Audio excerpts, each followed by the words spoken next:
মাঝে মাঝে দেখবেন মগার মগি বাকবাকুম পায়রার মতো কলেজ ক্যাম্পাসে বিভিন্ন অলিতে গলিতে পার্কের সিপাই একে অপরকে এমনভাবে চাইপে ধরে মনে হয় আজরাইল আসলে ছেড়ে দিবি না, কথা কন, এমনভাবে চাইপে ধরে। রাগ করেন না বাজান। এক যুবক আর যুবতী সাত মাথায় গেছে বগুড়া ফুচকা খাবার। এবার বান্ধবী বলতেছে তুমি আগে খাও, ছেলেটা বলতেছে না তুমি আগে খাও। হ্যাঁ, কার সময় বেশি? সময় আপনার অনেক বেশি, তাহলে ভাইকে যান। রাগ করতেছেন আপনারা? যুবকদের জন্য একটু বলা লাগবে না? চাচা খালি নিজেরটা ষোলো না বুঝতেছে। শোনেন, দুই বাটি ফুচকা না দুইজন দোয়া দরুদ পড়তেছে, কেউ আগে খায় না। মেয়ে বলতেছে অনেক কষ্ট করে মা বাবার চোখ ফাঁকি দিয়ে তোমার সাথে ঘুরতে বের হইলাম, তুমি যদি একটু তুলে না খাওয়াও তাহলে কি হইল? ছেলে তখন বলে আহারে তোর কথাটা আমার কলিজায় লাগছে। এইবার ছেলেটা মেয়েটার মুখে ফুসকে তুলে খাওয়ায়। আপনাদের এলাকায় এরকম আছে না? নাই? আচ্ছা বলেন তো, বান্ধবীকে তুলে খাওয়াইলে একটা কবুল হজের সব পাওয়া যায় নাকি? বলেন সব না গুনাহ? কোন স্বামী যদি স্ত্রীর মুখে এক লোকমা খাবার তুলে খাওয়ায়, আল্লাহ রাস্তায় সদকা করলে যে সব হয়, স্বামীর আমল নামায় আল্লাহ সেই সব লিখে দেয়। তাকে বান্ধবীর মুখে তুলে খাওয়াচ্ছ, হাই বিরিট শয়তান। খবরদার, বিয়ের আগে কোনো অবৈধ প্রেম ভালোবাসা করা যাবে। আজকে যুবকদের চরিত্র নষ্ট হয়ে গেছে খালি এই মোবাইলের কারণে। সারা রাত মোবাইল ঘাটাঘাটি করে, ইউটিউব ইন্টারনেট ঘাটাঘাটি করে, ইমো মেসেঞ্জারে বান্ধবীর সাথে সেটিং করে। হ্যালো জান, খাইছো, ঘুমাইছো, কি করো? মেয়ে রাগ করে বলে আজকে ভাত খাবো না, বলে তুমি না খেলে আমিও খাবো না। নিজের বাবা খাইছে কিনা খবর নেয় না, মা খাইছে কিনা খবর নেয় না, বান্ধবী না খেলে দুষ্ট যুবকের মুখে খাবার ওঠে না। এরকম পাগলা আছে না? না বেশি পাগলা ভাইয়া। ওর মেয়ে যখন শেখা দিয়ে আর এক জায়গায় বিয়ে হয়, গান জামাত খায় আর কাছক ধাক্কা মেরে কই ভাইজান সাইতেন। এরকম পাগলা আছে না? না। এই মোবাইল যুব সমাজকে ধ্বংস করে দিছে। ঘরের দরজা লাগা দেয় একা একা মোবাইল অশ্লীল ভিডিও দেখ। দুষ্ট যুবক আছে না? নাই? দেশে মোবাইল আইছে, চিঠি বন্ধ হইয়াছে, দিওয়ানা বানাইছে, পোলা মাইয়ার মনের কথা ভাসে বাতাসে। থাক না বলি, সময় নষ্ট হবে আপনাদের। এত আস্তে কথা কনকে বলবো? জোরে বলেন চলবে? কারা কারা দুই হাত তোলেন? লিল্লাহে তাকবীর। দেশে মোবাইল আইছে, চিঠি বন্ধ হইয়াছে, দিওয়ানা বানাইছে, পোলা মাইয়ার মনের কথা ভাসে বাতাসে। ও দেখো পোলা পানের মন বাদা ফেসবুকে এখন, মোবাইলে চ্যাটিং কইরা কাটায় সারাক্ষণ। এই মোবাইল পাইয়া দেখো মদনের মাইয়া, এই মোবাইল পাইয়া দেখো মদনের মাইয়া কি কাণ্ড ঘটাইছে, স্বামী সংসার রাইখা নাকি পালাইয়া গেছে। 2 বাচ্চার মা 4 বাচ্চার মা ভাইগে যাচ্ছে, কথা কয় না গো। ওদেশে টিকটক আসিয়া সব গেল ভাসিয়া, সিদ্দিক সোরা নায়ক হইছে আইডি খুলিয়া। এই মোবাইলে হাই কি জাদু আছে ভাই, পোলা পান বুঝাছে, পড়ালেখা তুইলা রাখছে সপ্তম আকাশে। ভাই বাদশার কথা বাদ দেন, স্বামী স্ত্রী আপনারা এক খাটে ঘুমান, আপনার বউ স্বপ্নে কি দেখে আপনি জানেন? আপনার বউ আপনাকে বাদ দিয়া আর একটা ছেলের হাত ধরে বউ ঘুরে সাত মাথায় ঘুরতেছে, যদি টিয়ার পান কি করতেন? মারিয়ে ফেলাবেন। ওটা হলো আসল পুরুষ, তাই বলে মারিস না বাবা। আর যারা জবাব দিল না এরা ভালোবাসা ভাগ করে নেবে, অনেক দুর্বল তো। কথা কন নাকি আপনারা? আপনার বইয়ের হক কি শেয়ার করবেন নাকি কারোর সাথে? একটু পুরুষের মতো কথা বলবেন যে না হুজুর আমার বউ আমার হাত ধরে ঘুরবে, কথা কন। কথা কবারছেন আপনার বউ আপনার বাদ দিয়ে আর একটা ছেলের হাত ধরে ঘুরবে, মানবেন নাকি? চাচা আপনি এই বয়সে মানবেন? রাগ করতেছেন নাকি আপনারা? শোনেন এই কথা, মানে রাগ করেন না আমার ভাইয়েরা। আবার আপনি যদি আপনার বউকে বাদ দিয়া স্বপ্নে আর একটা মেয়েকে নিয়ে সাত মাথায় ফুচকা খান, আপনার বউ যদি টের বাইরে কি করতো? ঝাঁটা দিয়ে পিটাইতো। কথা কন না কেন? স্বপ্নে দেখেন না? মাঝে মাঝে স্বপ্নে দেখেন সাপ তারা করছে, সাপ ঘুমোর থেকে উঠে দেখেন না সাপ আর নাই। মাঝে মাঝে স্বপ্নে দেখেন বাড়ি ঘরে আগুন লেগে পুড়ে শেষ, ঘুমোর থেকে উঠে দেখি না সব ঠিকই আছে। মাঝে মাঝে স্বপ্নে দেখে আমি মারা গেছি, বউ বাচ্চা কান্নাকাটি শুরু করছে, ঘুমোর থেকে উঠে দেখি না বেঁচে আছি। স্বপ্ন তো স্বপ্নই, কথা বলেন ঠিক কি না? যুবকেরাও স্বপ্ন দেখে, পুরো ঘরের নায়িকাদের ছবি দিয়ে সাজানো, ঘুমানোর আগে ওই নায়িকাদের চেহারা দেখা নফল মনে কর। ঘুমানোর আগে ঘরে ঢুকে একবার করে লাইট দিয়ে নায়িকাদের চেহারার দিকে তাকায় আর বলে আরে এরকম একটা বউ যদি ভাইতাম কপালটা খুলে যাইতো। কথা কন না কে? এবার ঘুমের ঘরে দেখে ওই নায়িকা ওর বুকের ওপর, কথা কন ঠিক কিনা? যুবকেরাও স্বপ্ন, এখনকার যুবকেরা তো আপডেট, কথা কন না কে আপনারা? আপনাদের এলাকার ছেলেরা ভালো, কথা কন না কে? যারা বড় বড় অহংকার করে এদের পতন দেয় কি? এ জোরে বলেন কে? কোটি কোটি টাকার এমপি মন্ত্রীর গাড়িগুলো গ্যারেজে পড়ে আছে, কিন্তু চড়ার মতো মন্ত্রী 5 কোটি 10 কোটি 20 কোটি টাকা দামের গাড়ি পড়ে আছে, কথা কয়? ব্যাংকের অ্যাকাউন্টে হাজার হাজার কোটি টাকা আছে, নেতারা আছে সব ভাগে গেছে, কথা কন ঠিক কিনা? মন্ত্রীরা সব কোথায় গেল, এমপিরা সব কোথায় গেল, কোথায় কাদের কাকা? ওদের সারা দেশটা বড় লাগে ফাঁকা ফাঁকা। পালাবো না পালাবো না পালাবো না, যাই না তাদের দেখা, ওদের সারা দেশটা বড় লাগে ফাঁকা ফাঁকা। আইন মন্ত্রী আটকে গেল আইনেরই ফাঁকে, দাড়ি সারা দরবেশটারে ভণ্ড ভণ্ড লাগে। শুনেছি ভাই কত নেতা নেত্রী খাইতেছে ভাই ডান্ডা, বিচারপতি কালামানিকের ফাটিয়েছে নাকি আন্ডা। এটা আমার খবর না, মিডিয়ার খবর, কথা বলে ঠিক কিনা? এই বিচারপতি শামসুদ্দিন মানিক আল্লামা সাইদি হুজুরকে মৃত্যুদণ্ডের রায় দিয়েছিল। আমরা বলতে চাই ওই একই ট্রাইব্যুনালে বিচারপতি মানিককেও মৃত্যুদণ্ডের রায় দিতে হবে।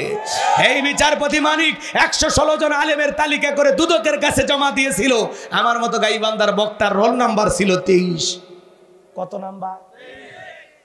যারা আলেমদের তালিকা করেছিল, আজকে আমরা তালিকা করার আগেই ভিতরে ঢুকছে, কথা কন ঠিক কিনা?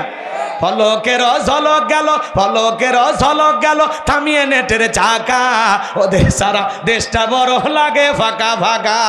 কোথায় গেল সংসদেতে মমতাজের গান, কোথায় গেল হজরত বলা স্বামী মুসমান? 70 রাকাত তাহাজ্জুদ পড়তো, আবার মাঝে মাঝে বোতলও খাইতো। এ কথা কয় না কে? মাইক পেলে বলতো খেলা হবে খেলা হবে। আজকে পুরো মাঠ পড়ে আছে, কিন্তু শামীম ওসমানের মতো খেলোয়াড় নাই। যাই হোক বাজান, অনেক কথা বলার ছিল, কিন্তু আপনারা তো শুনবেন না। এত জোর করে বললে লাভটা কি? কষ্ট হয় মনে হয় আপনাদের? আমার ভাইয়েরা, আল্লাহ নবী দানিয়েল ডেকে বলল শোনো এখনো সময় আছে, পরিবর্তন হোক। কোনো কথা তারা শুনলো না। তখন আল্লাহ পাক তাদের ভাগ্যে জালেম শাসক বখতে নাসরকে পাঠাইয়া দিল। জালেম বাদশা বখতে নাসর ক্ষমতার চেয়ারে বসার পরে হাজার হাজার মানুষকে জেলখানায় বন্দি করতে লাগলো। জালেমদের স্বভাব হলো অপরাধী বোঝে না, নিরপরাধও বোঝে না, পাইকারি ধরে সবাইকে জেলে নেয়। এটা হলো জালেমদের স্বভাব। কথা কি বুঝতে পারতেছেন? এইবার 1 নয় 2 নয়, আল্লাহর নবী দানিয়েল আলাইহিস সালাম সহ তার 70,000 উম্মতকে জেলখানায় বন্দি করলো। নবী মানুষ জেলখানায়, কথা কয় না ভাই? আচ্ছা, এটা বগুড়া না কোন জেলা? বগুড়া। বগুড়ার মানুষের আওয়াজ এটা। এই 5 জন ছেলে ভালো বলে কথা করলেও তো এত জোরে আহা, আবার কয় একজন ঠিক, সবাই বলা লাগবে, আবার কয় আস্তে রেডি থাকে। লিল্লাহে তাকবীর। তাহলে আল্লাহর নবী জেলখানায়, নবী যদি জেলখানায় যায়, নায়েবে রাসূলের ভূমিকা যারা পালন করবে, আলেম ওলামা যারা এই দুনিয়ার জমিনে হকের আওয়াজ তুলবে, হকের পক্ষে মানুষকে দাওয়াত দিবে, মাঝে মাঝে ষড়যন্ত্র করে তাদেরকেও জেলখানায় ঢুকাইতে পারে। আলেমের জেলখানায় গেলে সম্মান কমে না বাড়ে? রাগ করবেন না, কথাগুলো বুঝবেন, তারপরে চিন্তা ভাবনা করুন। আল্লামা সাইদি হুজুরকে 300 মহিলা, তিনি নাকি 300 নারীকে ধর্ষণ করছে। এ কথা আপনারা বিশ্বাস করেন? একটা মানুষ 300 জন, এত সহজ কথা কন নাকি আপনারা? এক মহিলাকে আদালতে নিয়ে যা বলা হচ্ছে, এই হুজুর আপনাকে ধর্ষণ করছে, সাইদি হুজুরের সাক্ষী। তখন বলতেছে হ্যাঁ। তো তোমার জন্ম কত সালে? তখন বলতেছে 75 সালে। জন্ম 75 সালে, ধর্ষণ হয়েছে 71 সালে, স্বপ্নে মনে হয়। কত বড় মিথ্যাবাদী ছিল। কথা কন, কথা কন। আমি জানি যারা দুই একজন উঠতেছেন দালালি করছে এত বছর, এগুলো সহ্য হচ্ছে না। তো আমি বুঝি এই ওয়াজ আমি বাংলাদেশের এখন যত জেলায় করতেছি 2-4 জন উঠিচ্ছে, কারণ আমি বুঝি এই এত বড় ট্যাবলেট হজম করার শক্তি ওদের নাই। হ্যাঁ, তারপরে বলা লাগবে আমার কথা 5 জন শুনুক, পরিবর্তন হোক। কথা কন ঠিক কিনা? হ্যাঁ মুরব্বী বসা লাগবে, চাচা বসেন। রাগ করতেছেন মনে হয়, চাক মুরব্বী মানুষ, রাগ করেন না। তাকবীর দেন, লিল্লাহে তাকবীর।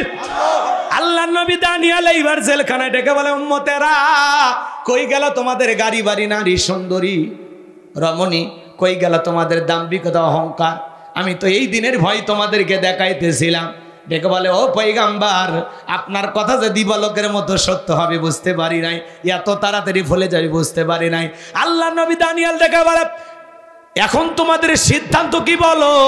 উম্মতেরা ডেকে বলে, পয়গাম্বার যা করেছি ভুল করেছি, আর গাছের পূজা, মাছের পূজা, চন্দ্রের পূজা করব না, এখন থেকে একমাত্র আল্লাহর ইবাদত করব। আপনি যা বলবেন আমরা তাই শুনবো। আল্লাহ নবী দানিয়েল ডেকে বলে, শোনো, সত্যি যদি তোমরা তওবা করে ফিরে আসতে চাও, তাহলে আজকে রাত 12টার পরে আমি যখন আল্লাহ বলে ডাক দেব, আমার সঙ্গে তোমরা সবাই ঘুম থেকে জাগ্রত হইয়া আল্লাহ বলে ডাক দিবা। মনে রাখবা, তওবার মতো তওবা যদি করতে পারি, একমাত্র আল্লাহ পারেন জালেমের জেলখানা থেকে মুক্ত করে দিতে। আল্লাহ নবী দানিয়েল আলাইহিস সালাম এইবার রাত 12টার পরে আল্লাহ বলে ডাক দিয়েছেন। সবাই একটু জোরে চিৎকার মেরে বলেন আল্লাহ, একটু ভালোবেসে ডাক দেন আল্লাহ। জবান খোলেনি যারা, কপাল পোড়া আল্লাহর বান্দা তারা। আল্লাহ বলতেও লজ্জা লাগে, এরা নাকি মুসলমান। একটু জোরে ডাক দেন আল্লাহ। আল্লাহ আল্লাহ বলে মানে কলিজাটা ভরে যায়, বুকের ভিতরে কোনো জায়গায় ফাঁকা থাকে না। কথা কন ঠিক কিনা? আমার ভাইরা দিল দিয়ে কথাগুলো বুঝবেন। পয়গম্বর সিজদায় লুটিয়ে পড়লেন, কাকুতি মিনতি সহকারে দোয়া করতে লাগলেন, আর ডেকে বলেন আল্লাহ, আমার উম্মতেরা ভুল বুঝতে পেরেছে, তারা তওবা করে ফিরে আসতে চায়। আল্লাহ আপনি আমার উম্মতদেরকে মাফ করে দেন, এখন থেকে তারা একমাত্র আপনার ইবাদত করবে। পয়গম্বর উম্মতেরা যখন চোখের পানি ছেড়ে দিয়ে দোয়া করতে লাগলেন, আল্লাহ ডেকে বলে, ও নবী দানিয়েল, কান্না করতে হবে না, দোয়া আমি আল্লাহ মঞ্জুর করে নিলাম। ওয়াসির এই বাদশা বখতেনাছরের জেলখানা থেকে মুক্ত করার ব্যবস্থা আমি আল্লাহ করে দেব। বলুন আল্লাহু আকবার। এইবার বাজান বাদশা বখতেনাছরকে আল্লাহ পাক মারাত্মক একটা স্বপ্ন দেখায়া দিল। ওই স্বপ্ন দেখে বাদশা বখতেনাছর ঘুম থেকে চিৎকার মারা উঠছে।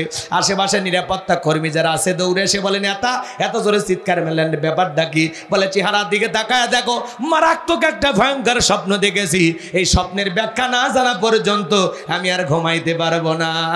তাড়াতাড়ি দেশের সমস্ত স্বপ্নের তাবির কারকদেরকে একত্রিত করো। তাই করা হলো। পরের দিন সকালবেলা হাজার হাজার স্বপ্নের তাবির কারকদের সামনে জালেম বাদশা বখতেনাছর যখন স্বপ্নের কথা বলতে যাবেন, ওই মুহূর্তে আল্লাহ পাক সমস্ত কথাগুলো নিয়ে যায় আল্লাহ নবী দানিয়েল সালামের মাথার মেমোরিতে সেভ করে দিলেন। বলুন আল্লাহু আকবার। যুবক রে, একটা মোবাইলে যা আছে শেয়ারের মাধ্যমে আর একটা মোবাইলে পারা করা যায় কিনা?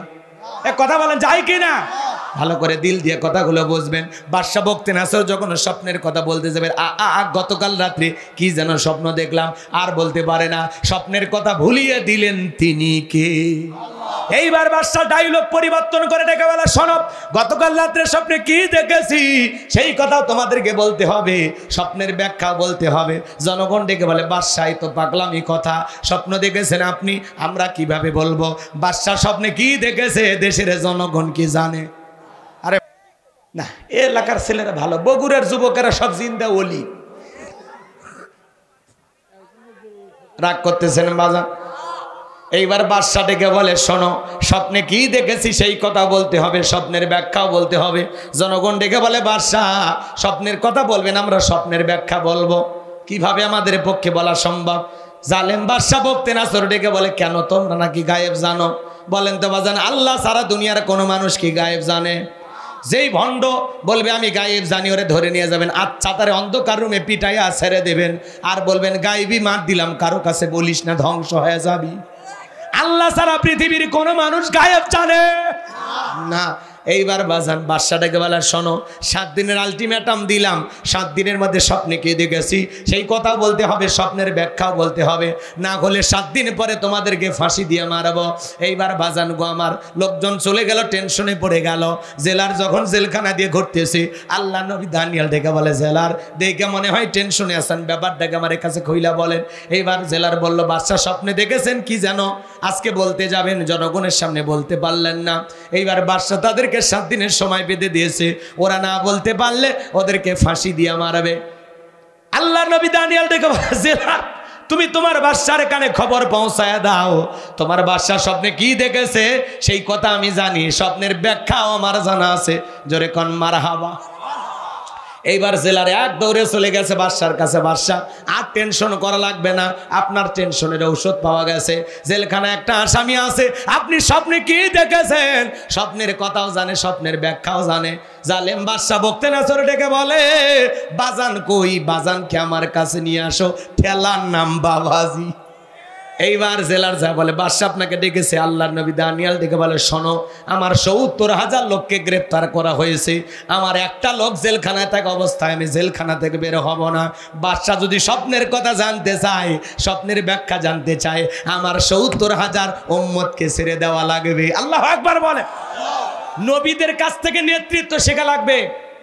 নবীরা কেমন নেতা ছিল কথা কন।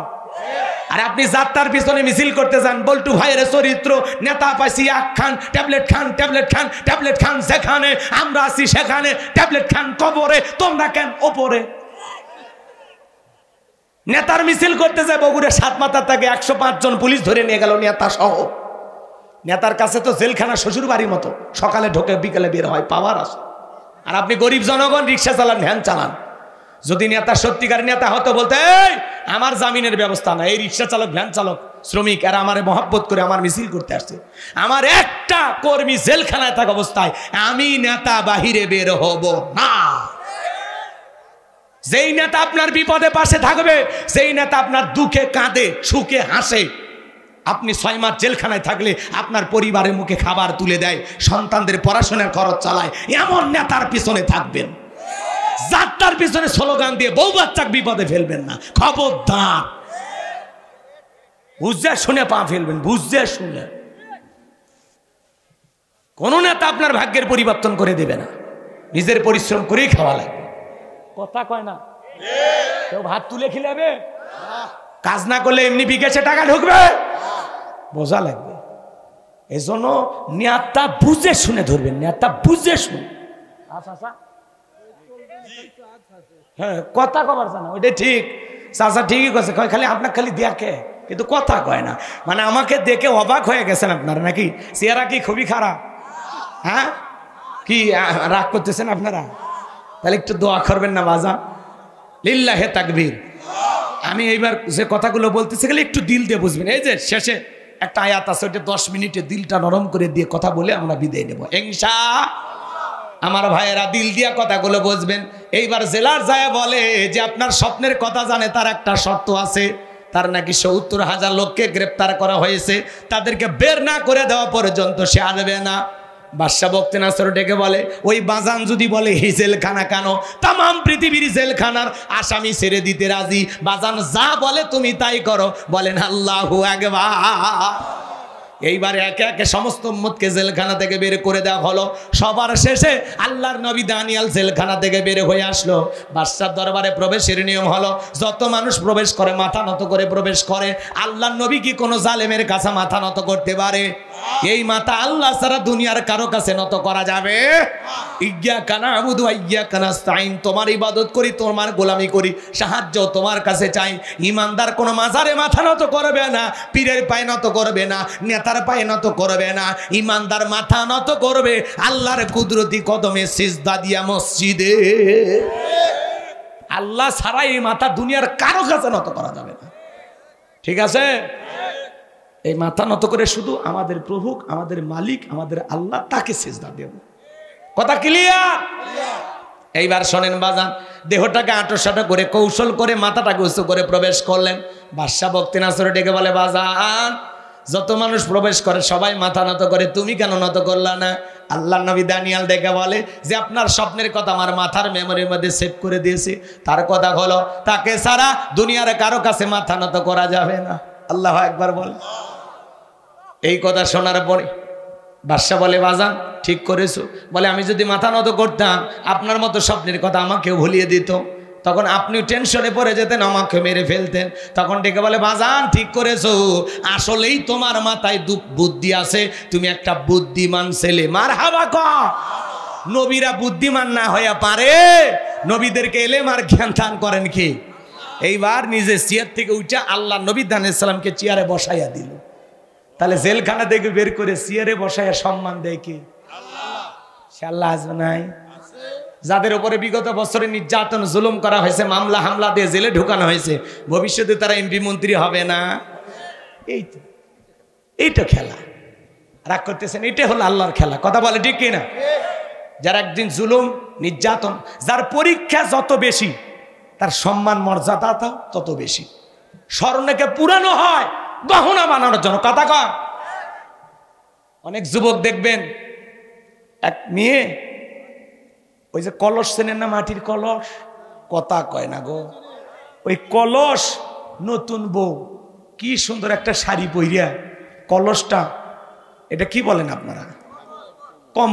কমরের মধ্যে নিয়ে কি সুন্দর করে নদীর ঘাটে পানি আনার জন্য যাচ্ছে।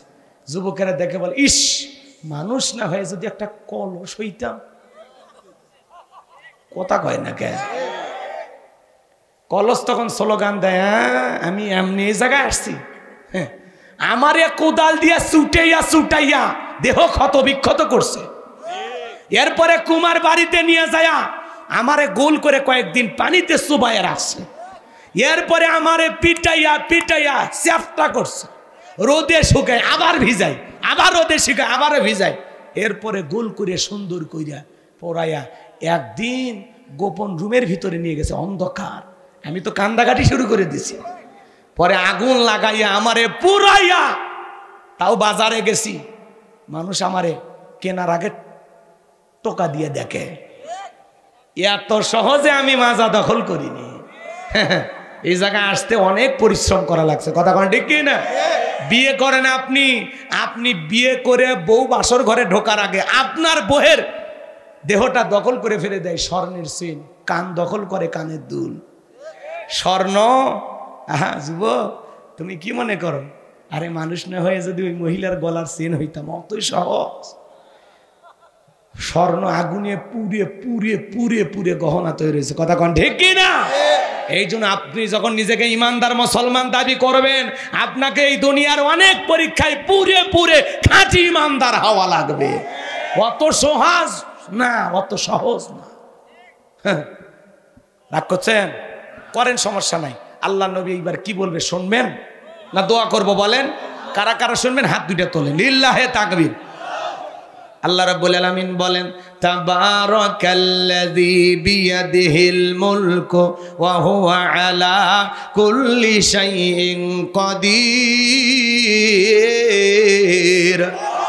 মহামান্বিত সেই সত্তা যার হাতে সর্বময় কর্তৃত্ব, রাজত্ব, বাবার ক্ষমতা, তিনি হলেন সব বিষয়ের উপরে ক্ষমতাবান। তাহলে সবকিছু ক্ষমতার একমাত্র মালিককে। এইবার 2 নাম্বার আয়াত বোঝানোর জন্য কয়েকটা মিনিট কষ্ট হবে আপনাদের। 2 নাম্বার আয়াত আল্লাহ বলেন, আল্লাযী খালাকাল মাউতা ওয়াল হায়াতা লিয়াবলুয়াকুম আইয়ুকুম আহসানু আমালা ওয়া হুয়াল আজিজুল গফুর।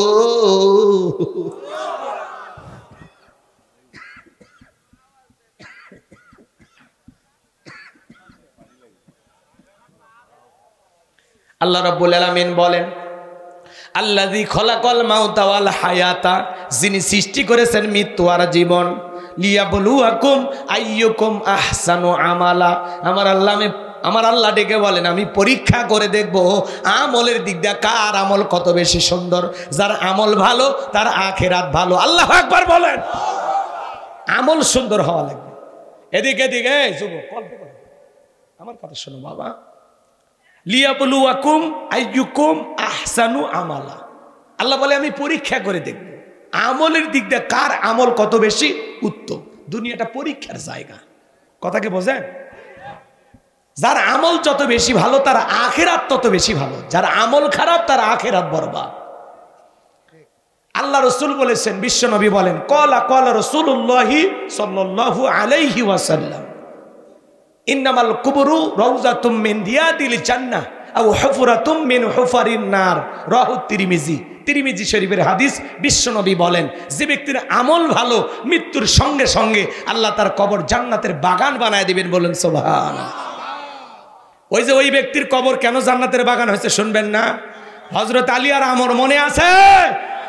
আর বাদশার কথা মনে আছে? তিনটার মধ্যে দেখি কয়টা বলা যায়? রাগ করতেছেন? বাজান গো আমার, দিল দিয়ে কথাগুলো বোঝার চেষ্টা করবেন। আল্লাহ রসুল বলেছেন, আও হুফরাতুম মিন হুফারিন নার, যার আমল খারাপ মৃত্যুর সঙ্গে সঙ্গে তার কবরটা হবে জাহান্নামের আগুনের গর্ত। আমার নবী যে এক জায়গায় বসা, জিবরাইল এসে বলে, নবী এই মুহূর্তে একটা আওয়াজ হইল, আপনি কি শুনতে পাইছেন? আমার নবী বলে, হ্যাঁ আমি শুনতে পেয়েছি। জিবরাইল বলেন, নবী গো, আজ থেকে ৭০ বছর আগে আল্লাহ পাক জাহান্নামের গর্তের মুখে একটা পাথর ছেড়ে দিয়েছিল। এই মাত্র জাহান্নামের তলদেশিকে পাথরটা পৌঁছাইল, আর এই পাথরটা পৌঁছাইতে সময় লেগেছে ৭০ বছর। কত বছর?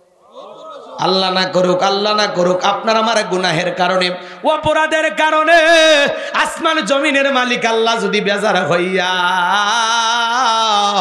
একবার জাহান্নামের আগুনের গর্তের মুখে ফেলে দেয়, আপনার আমার কিন্তু বাঁচার কোনো উপায় নাই। আমার ভাইয়েরা, দিলটা নরম করে কথাগুলো বুঝবেন। আমি যে কথাগুলো বলতে চাই, জীবনের শেষ স্মৃতি মনে করে আমার এই কথাগুলো শুনে যান বাজান। কবর বড় কঠিন জায়গা, সবাইকে কিন্তু কবরে যাওয়া লাগবে। যুবকরে রং তামাশায় মেতে আসব, যাও না কবরস্থানের দিকে তাকায় দেখো, তোমার মতো কত যুবক এই কবরে শায়িত, কত মানুষ এই কবরে, বৃদ্ধ আছে, যুবক আছে, শিশু আছে রে যুবক। আজ হোক কাল হোক সবাইকে মৃত্যুবরণ করা লাগবে। কবর বড় কঠিন জায়গা। ফামাই আমাল মিসকালা যাররাতিন খায়রান ইয়ারা ওয়া মাই আমাল মিসকালা যাররাতিন শাররান ইয়ারা।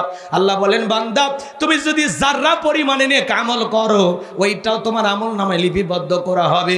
আবার তুমি যাররা পরিমাণ অনুপরিমাণে যদি বদ আমল করো, ওইটাও তোমার আমল নামায় লিপিবদ্ধ করা হবে। আর যারা গুনাহ নিয়ে অন্ধকার কবরে যাবে, ওই কবরের ডানের মাটি বামে চলে যাবে, বামের মাটি ডানে চলে যাবে বাজান। এমন জোরে চাপ দেবে, এক পাজরের হাড় অন্য পাজরে ঢুকে যাবে।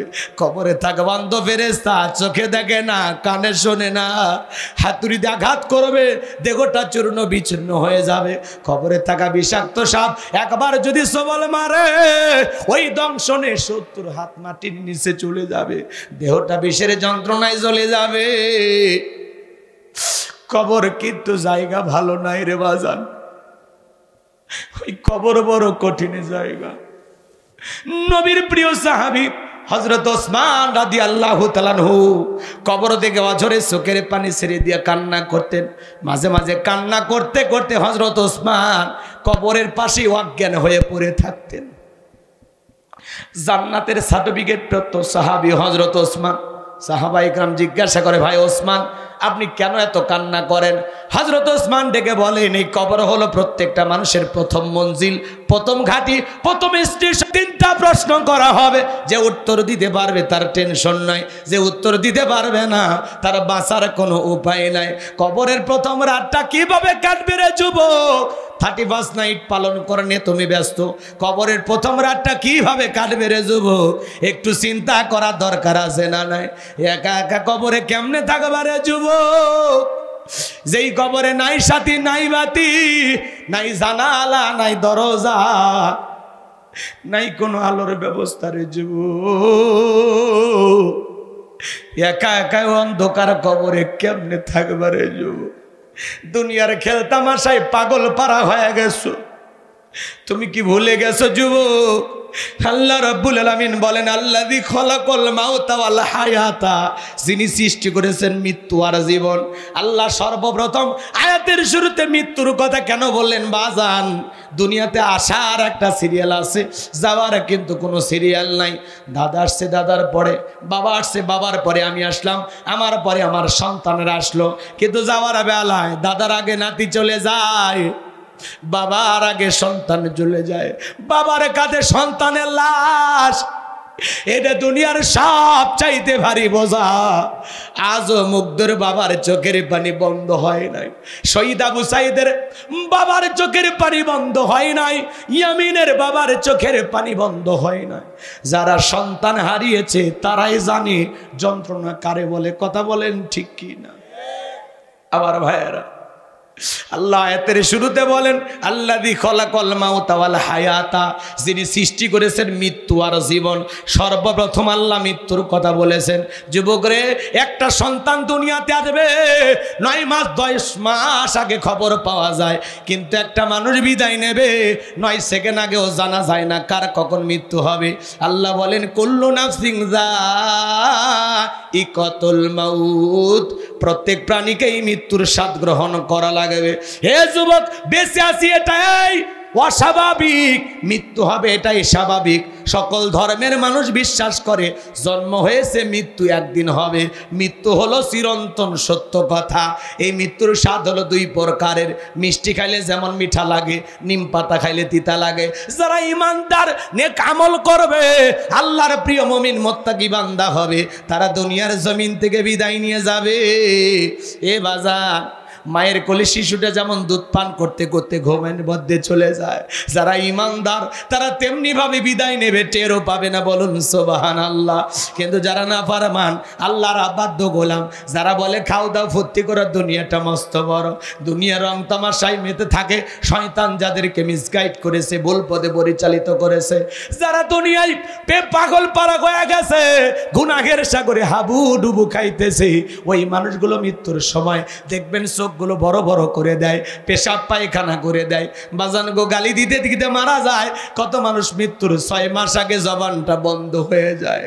সন্তানেরা শরবত বানায়া মুখের ভিতরে তুলে দেয়, খাওয়ার শক্তি থাকে না, গালসি বেবে পড়ে যা।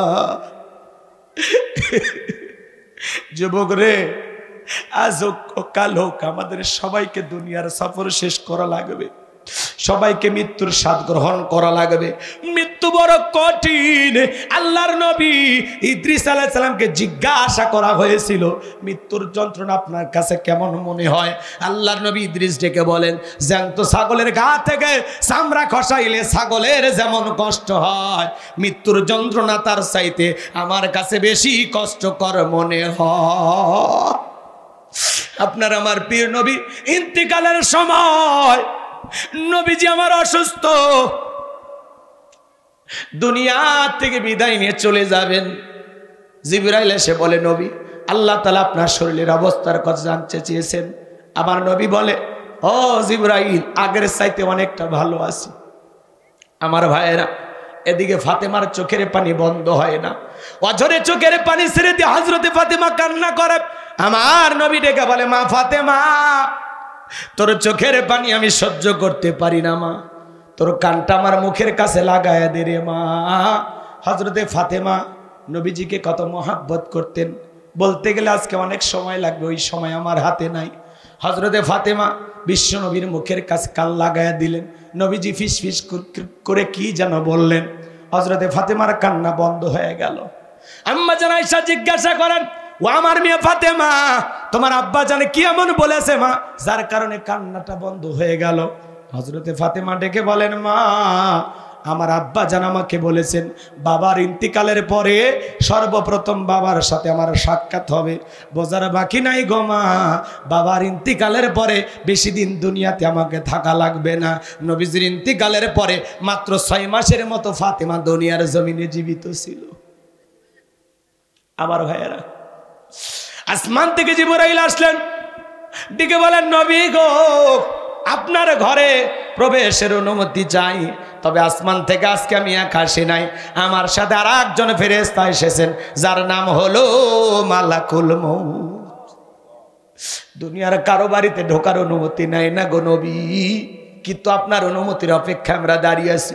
নবীজি অনুমতি দিলেন, মালাকুল মউত বিশ্ব নবীর কাছে পৌঁছে গেলেন। আমার নবীজিকে সালাম দিলেন, আসসালামু আলাইকুম ইয়া রাসূলুল্লাহ ইয়া হাবিবাল্লাহ হুজুর। নবীজি সালামের জবাব দিলেন। মালাকুল মউত ডেকে বলেন, নবী আপনি যদি অনুমতি দেন তাহলে আপনার জানটা আমি কবজ করব। আপনি যদি অনুমতি না দেন গো নবী, আমার আল্লাহ বলেছেন আমার বন্ধু অনুমতি না দিলে রে মালাকুল মউত এক সেকেন্ড দেরি করবি না, যতদিন মনে চায় আমার বন্ধু ততদিন দুনিয়াতে থাকবে। সুবহানাল্লাহ বলেন। আমার ভাইয়েরা, জিবরাইল বলেন, নবী আল্লাহ তাআলা আপনার দিদারের ইন্তজাম করতেছেন। আমার নবী ডেকে বলে, মালাকুল মউত আজকে যদি আমি তোমারে ফেরাইয়া দেই আর কি কোনোদিন আমার কাছে আসবা না? বলে আল্লাহ তাআলা যেদিন অর্ডার দেবেন আবারও আমি সেই দিন আসবো। আমার নবী ডেকে বলে, মালাকুল মউত আর আসতে হবে না, তুমি তোমার দায়িত্ব পালন করতে পারো। নবীজি যখন অনুমতি দিলেন বাজান, নবীজি রূহটা বের করার জন্য বিশ্ব নবীর বুকের ওপরে যখন মালাকুল মউত আজরাইল হাত রেখে দিয়েছে, আমার নবী চোখের পানি ছেড়ে দিয়ে কাঁদে আরে বলে, মালাকুল মউত আজরাইল সহ্য করতে পারি না রে, তাড়াতাড়ি আমার বুকের উপর থেকে হাতটা নামায়া দাও। আমার নবী বলে, মালাকুল মউত এই যদি হয় মৃত্যুর যন্ত্রণা আমার উম্মতেরা সহ্য করতে পারবে না। মৃত্যুর আগে উম্মতের কথা বলে না, কেমন নবী পাইছি। সুবহানাল্লাহ বলেন। মালাকুল মউত ডেকে বলে, নবী বিশ্বাস করেন দুনিয়ার সবচাইতে কম কষ্ট দিয়া আপনার রূহটা আমি বের করতেছি। আমার আল্লাহ আমাকে বারবার বলেছেন, হে মালাকুল মউত দুনিয়ার কোন মানুষের রূহটা বের করার সময় আমি তোরে কিছুই বলি নাই, কিন্তু আজকে এমন একজন মানুষের কাছে যাবি যেই মানুষটার জন্য আমি আল্লাহ নিজে বড় ভালোবাসি। খবরদার রে মালাকুল মউত আমার বন্ধু যেন কষ্ট না পায়। বিশ্বাস করেন নবী দুনিয়ার সবচাইতে কম কষ্ট দিয়া আপনার রূহটা আমি বের করার চেষ্টা করতেছি। আমার নবী বলে, মালাকুল মউত এই যদি হয় দুনিয়ার সবচাইতে কম কষ্ট আমার উম্মতেরা তো সহ্য করতে পারবে না, আমারে কথা দে আমার উম্মতকে কষ্ট দিবি না। মালাকুল মউত দেখে বলেন, নবী ও নবী আপনার উম্মতের মধ্যে যারা আপনাকে অনুসরণ করবে, আপনাকে নেতা হিসেবে মানবে, ও নবী আপনার রেখে যাওয়া আদর্শ মোতাবেক চলবে, আল্লাহর প্রিয় গোলাম হতে পারবে, কথা দিলাম গো নবী তাদের রূহটা বের করার সময় আমি ইহসান করব, কম কষ্ট দিব। সুবহানাল্লাহ বলবেন। এইবার যখন দ্বিতীয়বার হাত রেখে দিয়েছেন, আমার নবী আবারও কান্দে আর রেখে বলে, মালাকুল মউত এ মালাকুল মউত তাড়াতাড়ি হাত নামায়া নে, আমি নবী আর সইতে পারি না রে, তাড়াতাড়ি হাত নামায়া নে। আমার নবী ডেকে বলেন, মালাকুল মউত আমার বুকের ওপরে যখন তুমি হাতটা রেখে দাও আমার কাছে মনে হয় পাহাড় আমার বুকের ওপরে চেপে ধরা হয়েছে। বিশ্ব নবীর কাছে যদি মৃত্যুর যন্ত্রণা এমন মনে হয়, ও বগুড়ার মুসলমানেরা তৃতীয়বার যখন হাত রেখে দিয়েছেন, নবীজির রূহটা যখন বের হয়ে যাবে, নবীজির ইন্তেকালের সময়, নবীজির ইন্তেকালের সময় নবীজির রূহটা বের হয়ে যাবে, নবীজি কয়েকটি কথা বললেন, এর মধ্যে একটি কথা আসসালাত আসসালাত, ও আমার উম্মতেরা নামাজ নামাজ নামাজ। নবীজির রূহটা বের হয়ে যাচ্ছে, এমন মুহূর্তেও আপনার আমার নবী আপনাকে আমাকে বলে গেলেন, ও আমার উম্মতেরা নামাজ নামাজ নামাজ, আসসালাত আসসালাত আসসালাত। নবীজি জীবনের শেষ যেই কথাটা বলে গেছেন, এখানে যত নবীর উম্মত আছেন পায়ে হাত দিয়ে অনুরোধ করি, নবীর জীবনের শেষ কথা সালাত, 5 ওয়াক্ত সালাত কারা কারা আদায় করবেন 2 হাত তুলে মালিককে দেখান। আল্লাহ আমাদের সবাইকে 5 ওয়াক্ত নামাজি বানায় দেন। আরেকটু জোরে বলেন না আমিন, আরেকটু জোরে বলেন আমিন। হাত নামান বাজান, হাত নামান। 2টা মিনিট চোখটা বন্ধ করেন, আমি যা বলবো তাই শুনবেন। 2টা মিনিট সবাই চোখ বন্ধ করেন। মনে করেন আপনি আমি মারা গেছি, আপনার আমার জীবনের শেষ বিদায়ের প্রস্তুতি চলতেছে। কেউ দৌড় দিয়ে চলে গেল দোকানে কাপড়ের কাপড় আনার জন্য, কেউ বা চলে গেল বাজারে বাঁশ কাটার জন্য, কেউ বা চলে গেল বাজান আপনার আমার জীবনের শেষ বাড়ি কবর খোঁড়ার জন্য, কেউ বা গেল বড়ই গাছে বড়ই পাতা পাড়ার জন্য, কেউ বা পানি নিয়ে আসলো, বড়ই পাতারে গরম পানি গরম চলতেছে, আপনার আমার দিকের রঙিন পোশাকগুলো খোলা গেল, চতুর্দিকে চাদর দিয়ে ঘিরা আপনাকে আমাকে উলঙ্গ করে গোসল করায় দিতেছে, কানের মধ্যে নাকের মধ্যে তুলে ঢুকায় দিলেন, আতর সুরমা লাগাইলেন, জীবনের শেষ পোশাক কাপনের কাপড়ে চকলেটের মতো মোড়াইলেন, মসজিদের খাটিয়াতে তুইলে চারজন পর ছাত্রী ধইরা ওই অন্ধকার কবরে রাখলেন। এ বাজান, কবরে রাখার পরে কবর খনন করার কোদালটাও নিয়ে আসবে, যেই ডালি দিয়ে মাটি তুলেছে, বালতি দিয়ে পানি দিয়েছে, সেই বালতিটা ডালিটা পর্যন্ত নিয়ে আসবে। সন্তানেরা চলে আসবে, আত্মীয় স্বজন সবাই চলে আসবে। এই দুনিয়ার কোনো মানুষ আপনার সঙ্গী হবে না, আপনার সঙ্গী হবে একমাত্র আপনার আমল। যারা চলে আসবে ওদের পায়ের আওয়াজ কবরে থাকা মানুষটা শুনতে পাবে, চিৎকার মেরে ডেকে বলবে, একা রাইখা যাইও না, আমি কবরে একা থাকতে পারবো না। কবরটা হয়ে যাবে ঘর অন্ধকার, ডানে মাটি মামে মাটি, মাটির হবে বিছানা, ওপরেতে বাঁশের ছাউনি, কবর নাম তার ঠিকানা। ও বন্ধু, বউরে কত ভালোবাসলাম, কত দামি কাপড় দিলাম, কত গহনা দিলাম, জায়গা জমি লিখে দিলাম, ভালোবেসে বুকটাকে বালিশ বানাইয়া বউরে নিয়ে ঘুমাইলাম। আমি যদি রাত 2টার দিকে মারা যাই, আমার বউ যদি আমার নাকে হাতটা দিয়ে দেখে আমার নিঃশ্বাসটা বন্ধ হয়ে গেছে, দুনিয়ার কোনো বউ বলবে না আমার স্বামী রাত 2টায় মারা গেছে, আমি ফজর পর্যন্ত দুনিয়ার কাউরে ডাকবো না, আমি আমার মৃত স্বামীর লাশের পাশে ঘুমাবো। এমন দরদের ভালোবাসার স্ত্রী দুনিয়াতে পাওয়া যাবে না। যখনই বুঝতে পারবে আপনি আমি মারা গেছি, চিৎকার মেরে ডেকে বলবে, কই গেলি তোরা, তোদের বাপ আর বেঁচে নাই। স্ত্রী চিৎকার মারবে ঘর থেকে বের করার জন্য। যেই ঘর আপনি বানাইলেন, নিজের মাথার ঘাম পায়ে ফেলে ইট পাথরগুলো কিনলেন, সাজাইলেন নিজের মনের মতো, ওই ঘরে আপনার আর 2-3 ঘন্টা থাকার ভাগ্য হবে না। যেই গোসলখানাটা সুন্দর করে সাজাইছেন চাইনা টাইলস দিয়া, এ ভাই কয়েক লাখ টাকা খরচ করেছেন, জীবনের শেষ গোসল কিন্তু ওই গোসলখানায় হবে না।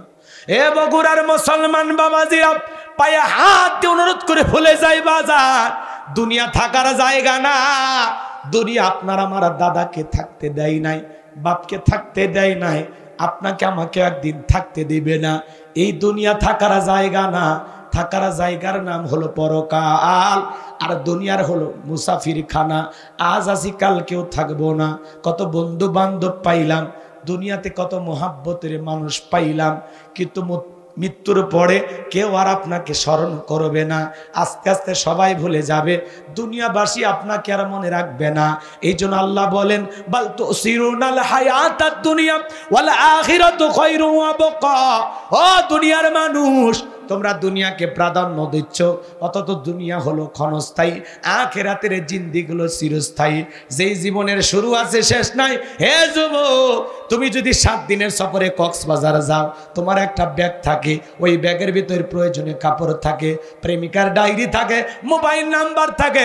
7 দিনের সফরের জন্য যদি একটা ব্যাগের প্রয়োজন হয় বাজান, আপনি আমি পরকাল নামের সফরে যাব, 2টা মিনিট চিন্তা করে দেখেন তো বাজান, ওই আমলের ব্যাগের ভিতরে নামাজ আছে কিনা, রোজা আছে কিনা, হজ আছে কিনা, যাকাত আছে কিনা, দান খয়রাত আছে কিনা, পিতামাতার খেদমত করেছে কিনা, বিবির হক আদায় করে করেছেন কিনা, পাড়া প্রতিবেশীর সাথে ভালো ব্যবহার করেছেন কিনা। এ ভাইরা আমার, দিল দিয়ে একটু খোঁজেন তো বাজান, আল্লাহর কাছে হিসাব দেওয়ার আগে 2টা মিনিট বালিশে মাথা রেখে চিন্তা করেন, পাপ কতটুকু করেছেন, গুনাহ কতটুকু করেছেন। আল্লাহর কাছে হিসাব দেওয়ার আগে দুনিয়ার জমিনে নিজের আমলের হিসাব করার দরকার আছে না নাই? এ বাজান, এই দুনিয়া চিরকাল থাকার জায়গা না। আজকে দুনিয়া আপনাকে আমাকে পাগল বানাইছে। আলহাকুমুত তাকাসুর হাত্তা যুরতুমুল মাকাবির।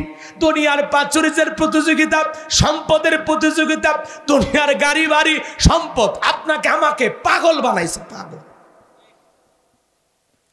সাইকেল আছে কয় মোটর সাইকেলে ভালো হয়, 1 বিঘা জমি আছে 2 বিঘা হলে ভালো হয়। মেম্বার চেয়ারম্যান হতে চায়, চেয়ারম্যান এমপি হতে চায়, এমপি মন্ত্রী, মন্ত্রী হতে চায় প্রধানমন্ত্রী। এই যে আমাদের চাহিদা, লোভ লালসা, গাড়ি বাড়ি সম্পদ। বগুড়া শহরে বাড়ি আছে, কয় না ঢাকায় হলে আরো ভালো হয়। এই যে আমাদের লোভ, নারী বাড়ি সম্পদের এই যে লোভ, এই যে প্রাচুর্যের প্রতিযোগিতা, সম্পদের পাগল পারা হয়ে সম্পদের পিছনে দুনিয়ার মোহে পড়ে আপনি আমি ছুটতেছি। আল্লাহ বলেন এই যে মানুষের লোভ লালসা থামবে কখন? হাত্তা যুরতুমুল মাকাবির।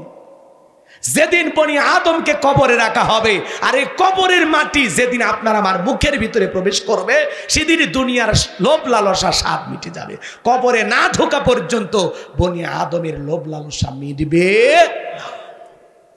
আমার ভাইরা, সেই কবরে যাওয়ার আগে নেক আমল করার দরকার আছে না নাই?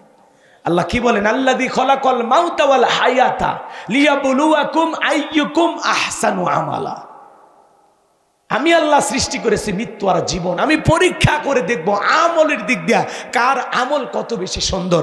এই 30, 40, 50 বছরের হায়াতের জিন্দেগি আমরা যদি নেক আমল দিয়ে সাজাইতে পারি, মালিকের গোলামি করে সাজাইতে পারি, চিরস্থায়ী ঠিকানা পরকালে জান্নাতের পরম সুখ আল্লাহ তাআলা আপনাকে আমাকে দান করবেন। কথা বলেন ঠিক কিনা? সেই জান্নাতে যাওয়ার জন্যে আমার ভাইরা কারা কারা নেক আমল করবে, 2টা হাত তুলে দেখেন। আল্লাহ, আল্লাহ তোমার গোলামদের তুমি নেক আমল করা তৌফিক দান করো। জোরে বলেন আমিন, আর একটু জোরে বলেন আমিন। ভাইরা আমার, রাত অনেক হয়েছে, আসলে কথা কিছু বলতে চাইছিলাম, কিন্তু আসলে ওই যে বললাম না, আগেই বলছি পরিবেশ দিবেন তাহলে আমি কথা বলবো। কর্তৃপক্ষের ভাইরা অনেক কষ্ট করেছেন এই মাহফিল বাস্তবায়ন করতে গিয়ে, তাদের অনেক মাথার ঘাম শ্রম ঝরাইতে হয়েছে। দিল থেকে দোয়া করি আল্লাহ পাক যেন তাদের এই পরিশ্রম কবুল করেন, এর বিনিময়ে দুনিয়া আখিরাতের উত্তম জাযা দান করেন। জোরে বলুন আমিন। এই কবরস্থান কমিটিকে আল্লাহ যেন কবুল করেন। ওয়া আখিরি দাওয়ানা আনিল হামদুলিল্লাহি রাব্বিল আলামিন। সকলেই দরুদ ইব্রাহিম পড়েন। ভাই বসেন বসেন বসেন। আল্লাহুম্মা সাল্লি আলা মুহাম্মাদ ওয়া আলা আলি মুহাম্মাদ কামা সাল্লাইতা আলা ইব্রাহিম ওয়া আলা আলি ইব্রাহিম ইন্নাকা হামিদুম মাজিদ। আল্লাহুম্মা বারিক আলা মুহাম্মাদ ওয়া আলা আলি মুহাম্মাদ কামা বারাকতা আলা ইব্রাহিম ওয়া আলা আলি ইব্রাহিম ইন্নাকা হামিদুম মাজিদ। অনেকগুলো কথা বলতে চাইছিলাম, শুধু ওই লোকের আমলের কথাটা বলি।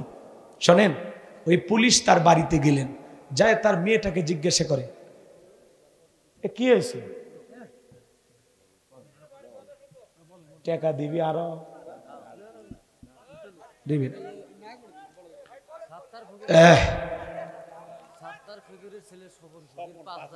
সাত্তার ফকিরের ছেলে স্বপন ফকির 5,000। আচ্ছা এদিকে খেয়াল করেন, এইবার লোকটা বাড়িতে গেল। আরো কিছু কথা আছে, আমি খালি চট করে বলতেছি, শোনেন। বাড়িতে যাওয়ার পরে বলতেছে কে আছে, বলতেছে ওনার একটা মেয়ে ছাড়া দুনিয়াতে কেউ নাই। তো মেয়েটাকে বলতেছে মা, তোমার বাবা দুনিয়াতে কোনো আমল করছে কিনা একটু আমাকে বলতে পারবা? তখন বলতেছে আমার বাবা তো তেমন জ্ঞান ছিল না, তিনি মুসলমান ছিল, কিন্তু তেমন কোনো জ্ঞান আমার বাবার ছিল না। বাবা কতটুকু আমল করে কি করে আমি জানি না, তবে আমার দেখা একটা জিনিস আছে। কি? আপনি আমার সাথে আসেন।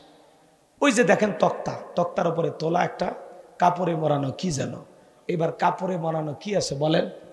কোরআন, আল্লাহর কোরআনটা। বলতেছে আমার বাবা এইটা নিত।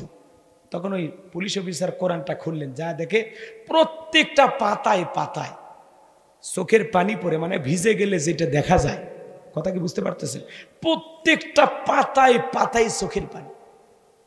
তখন বলতেছে মা, পুরোটা কোরআনের ভিতরে চোখের পানি দেখা যায়, কারণটা কি? তখন বলতেছে আমার বাবা এই কোরআনটা পারতো, আর গালে মুখে চুমা খাইতো, আরে সুন্দর করে আদর করতো, কোরআনকে চুমা খাইতো, বুকে লাগাইতো, আর এই প্রত্যেকটা পিস চাই নিয়ে এই কালো অক্ষরগুলো বলতো, আর বলতো আরে এত সুন্দর আল্লাহর কোরআনের লেখা, এত সুন্দর আল্লাহর কিতাব, কিন্তু আমি এতটাই মূর্খ, এতটাই কপাল পোড়া, আল্লাহর কিতাবটা আমি পড়তে পারি না। আল্লাহ, এই দুনিয়ায় আমার চাইতে বড় কপাল পোড়া আর কেউ নাই।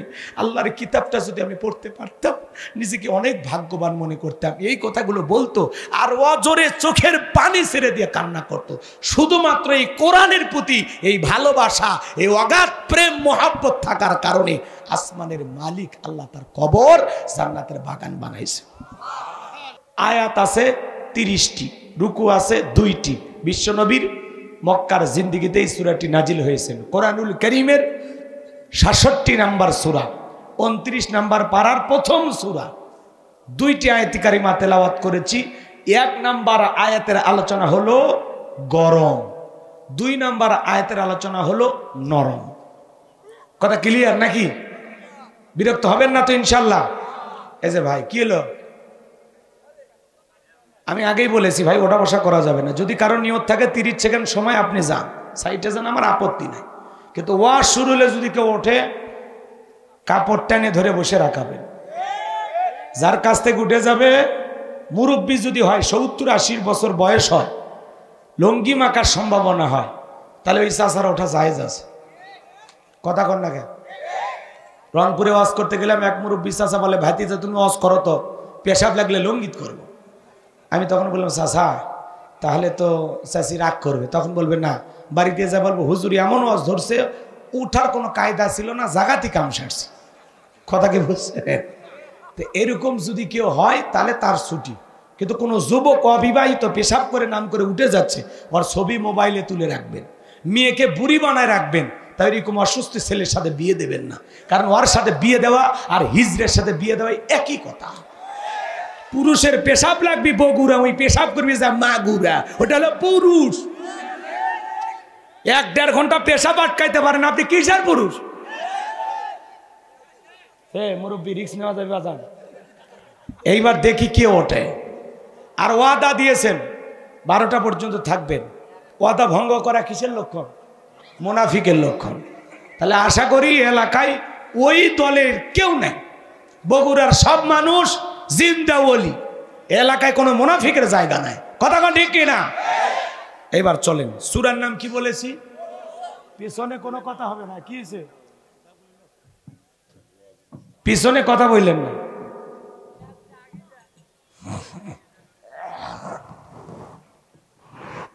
সূরার নাম কি বলেছি বাজান? মুলক। মনে থাকবে তো ইনশাল্লাহ? মুলুক মানে কি জানেন? সার্বভৌমত্ব, কর্তৃত্ব, রাজত্ব, পাওয়ার, ক্ষমতা। আল্লাহু আকবার বলেন। একটু হলে বুঝতে পারতেছেন তো নাকি? খালি একটু অপেক্ষা করেন। খাপে খাপ মমতাজের বাপ। আল্লাহর এই কোরআন থেকে আমি কথা বলবো, কারণ এই কোরআনের মধ্যে কোনো মিথ্যা আছে? জোরে বলেন, কোনো মিথ্যা আছে? কোনো ভেজাল আছে? কোনো ধোঁকা আছে? থাকবে কি করে? কিতাবটি নাজিল করেছেন কে? আল্লাহ রাব্বুল আলামিন বলেন, যালিকাল কিতাবু লা রাইবা ফীহি। আমার আল্লাহ রাব্বুল আলামিন বলেন, এটি এমন একটি কিতাব যে কিতাবের মধ্যে কোনো সন্দেহ নাই, কোনো সংশয় নাই, কোনো মিথ্যা নাই, কোনো ধোঁকা নাই। There is no doubt. বলুন আল্লাহু আকবার। হুদাল লিল মুত্তাকিন, মুত্তাকি বান্দাদের জন্য গাইডলাইন হিসাবে, পথ প্রদর্শক হিসাবে আসমান থেকে কিতাবটি নাজিল করেছেন কে? সেই কিতাবের আলোচনা শুনলে লাভ না লস? লাভটা কি আমার আল্লাহ জানায়া দিলেন, ওয়া ইযা কুরিয়াল কুরআনু ফাসতামিউ লাহু ওয়া আনসিতু লাআল্লাকুম তুরহামুন। সূরা আরাফ আয়াত নাম্বার 204। আমার আল্লাহ রাব্বুল আলামিন জানিয়ে দিলেন, তোমাদের সামনে যখন কোরআন পাঠ করা হয়, কোরআনের আলোচনা করা হয়, চুপ করে কান লাগে মনোযোগ সহকারে কোরআনের কথাগুলো শ্রবণ করো। যারা চুপচাপ কোরআনুল কারীমের কথাগুলো শ্রবণ করবে, আমার আল্লাহ রাব্বুল আলামিন আসমান থেকে তাদের উপরে আল্লাহর রহমত বৃষ্টির মতো নাজিল করবেন। বলুন সুবহানাল্লাহ।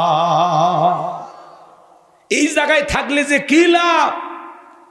একটা আয়াতের আলোচনা শোনার জন্য যদি 1 ঘন্টা আপনারা ব্যয় করতে পারেন, কোরআনের ওই তাফসীর শোনার পরে আমল করেন আর না করেন, 500 রাকাত নফল নামাজ বলে যে সওয়াব হবে, সেই সমপরিমাণ সওয়াব আল্লাহ তাআলা আপনার আমার আমল নামায় দান করবেন। এই মাহফিলটার যে কত দাম! আল্লাহ বলেন ওয়াযাক্কির ফাইন্না যিকরা তানফাউল মুমিনিন, সূরা জারিয়ার 55 নম্বর আয়াত। আল্লাহ ডেকে বলেন যারা আমার মুমিন বান্দা, তাদের সামনে যখন কোরআন দিয়ে ওয়াজ করা হবে, কোরআন থেকে উপদেশ দেওয়া হবে, এই কথাগুলো শোনার পরে আমার মুমিন বান্দাদের উপকারে আসবে। বলুন সুবহানাল্লাহ। তাহলে কোরআন দিয়ে ওয়াজ করলে কার উপকার? আমাদের উপকার। কথা বলেন ঠিক কি না? রাগ করতেছেন? শুধু এই প্যান্ডেলে রাখবেন নাকি বাড়ি পর্যন্ত নিয়ে যাবেন? ওই যে মা বোনের আগে একটা ব্যবহার করত, ওই যে মাটির চুলাই চঙ্গা, আগুন নিভে গেলে এরকম ফু দিত, দেখছিলেন? আমাদের দাদি নানি দেখছিল। কথা কন, একটু আওয়াজ দিবেন। আমি করব ওয়াজ, আপনারা দেবেন আওয়াজ, জবাব দিবেন ঠিক ঠিক। আলোচনা হবে কমপ্লিট, শ্রোতাদের স্পিরিটে বারে বক্তার হিট, আলোচনা হবে জায়গা মতো ফিট। আগে বলতাম কিছু আজ প্যান্ডেলে, কিছু আজ অ্যাঙ্গেলে, এখন যা বলবো সব ডাইরেক্ট। বগুড়ার মানুষকে আপনারা ভয় পাচ্ছেন নাকি? একটা তাকবীর দেন, লিল্লাহি তাকবীর, রাব্বাকা ফাকাব্বির। তাকবীর হবে রবের নামে, স্লোগান হবে রবের নামে। যেই জমিনে আল্লাহর শ্রেষ্ঠত্ব বরত্ব ঘোষণা করা হবে, ওই জমিনে কোনো শয়তানি শক্তি টিকতে পারবে না। আপনি সুবহানাল্লাহ আলহামদুলিল্লাহ জিকির করবেন, শয়তান কাছে বসে থাকবে। যখনই বলবেন আল্লাহু আকবার, শয়তান লঙ্গি পরার টাইম পাবে না। কারণ আল্লাহু আকবারের স্লোগান শুনলে শয়তানের গায়ে আগুন লেগে যায়। কথা কয় না। কোরআনুল কারীমের কথাগুলো শুনে প্যান্ডেলে রাখলে হবে না, ঘর পর্যন্ত নিয়ে যাওয়া লাগবে। আমার আল্লাহ তাআলা সেই কথাও জানিয়ে দিলেন, আল্লাযীনা ইয়াসতামিউনাল কাওলা ফায়াত্তাবিউনা আহসানাহু উলাইকাল্লাযীনা হাদাহুমুল্লাহু ওয়া উলাইকা হুম উলুল আলবাব। এত জোরে বলতেছি তাও সাউন্ড। সূরা জুমার আয়াত নাম্বার 18। এই যে এত কাছে যা যদি বলি তাও যদি না হয় কি করবেন? আল্লাহ রাব্বুল আলামিন জানিয়ে দিলেন, মনোযোগ সহকারে কোরআনের কথাগুলো শ্রবণ করো। এখান থেকে যেটা উত্তম কথা, ভালো কথা, সেইটা নিজের জিন্দেগিতে গ্রহণ করো, মেনে নাও। তোমরা যদি কোরআন থেকে ভালো কথা, উত্তম কথাটা গ্রহণ করতে পারো, যে আলোচনাগুলো শুনবেন এখান থেকে উত্তমটা ভালোটা গ্রহণ করবেন, আমার আল্লাহ বলেন উলাইকাল্লাযীনা হাদাহুমুল্লাহু, যারা ভালোটা গ্রহণ করবে তাদের জন্য আমি আল্লাহ পাক হেদায়েতের রাস্তাটাকে সহজ করে দেব। ওয়া উলাইকা হুম উলুল আলবাব। আল্লাহ তাআলা জানিয়ে দিলেন, যারা কোরআন থেকে উপদেশ গ্রহণ করে তারাই হলো বুদ্ধিমান। আমি জানি বগুড়ার মানুষেরা বুদ্ধিমান, যা বলবো এখান থেকে একটি কথা হলেও নিয়ে যাবেন ইনশাআল্লাহ। আর কোনো কথা নয়। এইবার চলুন আমরা ডাইরেক্ট আলোচনায় প্রবেশ করি। জবান ছেড়ে সবাই একটু মহাব্বতে আমার সঙ্গে তেলাওয়াত করুন। আউযু বিল্লাহি মিনাশ শাইতানির রাজিম, বিসমিল্লাহির রাহমানির রহিম। বিতাড়িত মুর্দাত শয়তানের কাছ থেকে আল্লাহ পাকের কাছে আশ্রয় প্রার্থনা চাচ্ছি। পরম করুণা সিমদালু আল্লাহ তাআলার নামে শুরু করছি।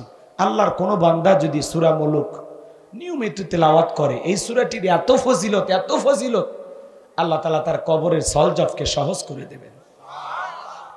আল্লাহর কোনো বান্দা যদি নিয়মিত সূরা মুলুক তেলাওয়াত করে, আমল করে, কঠিন কিয়ামতের ময়দানে এই সূরাটি তিলাওয়াতকারী ব্যক্তির পক্ষে আল্লাহর কাছে সুপারিশ করবেন। চিৎকার মেরে বলুন সুবহানাল্লাহ। সে সময় তো এত আলেম ছিল না, এত মুসলমান ছিল না। একটি বস্তি এলাকার মধ্যে কিছু মুসলমান বসবাস করত। হঠাৎ করে একজন মুসলমান মারা গেল। ওই এলাকার মানুষজন এত মূর্খ ছিল, এত অজ্ঞ ছিল যে একজন মানুষ মারা গেলে কিভাবে দাফন কাফন করতে হয়, কিভাবে শেষ বিদায় দিতে হয়, কিভাবে জানাজা পড়াইতে হয়, কোনো কিছুই তারা জানতো না, এত অজ্ঞ ছিল। আমার ভাইয়েরা, ওই এলাকার একজন মানুষ মারা যাওয়ার পরে তারা আশেপাশে আলেম ওলামা খুঁজতেছেন, কোথাও কোনো আলেম ওলামা খুঁজে পাওয়া গেল না। আল্লাহর বান্দারা টেনশনে পড়ে গেলেন, কি করা যায়, কি করা যায়।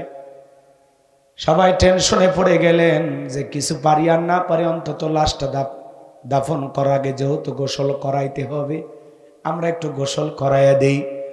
আগামীকালকে আমাদের রাস্তার পাশে কবরস্থান, যদি আমরা কোনো লোকজন কোনো আলেমকে খুঁজে পাই তাহলে সে তো এত দূর ভিতরে আসতে চাইবে না, তার মাধ্যমে জানাজা পড়া আমরা দাফন করব।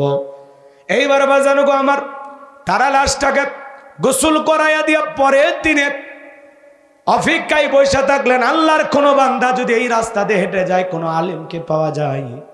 আমার ভাইয়েরা, তার কাছ থেকে তারা জানাজার নামাজ আদায় করায় নেবে।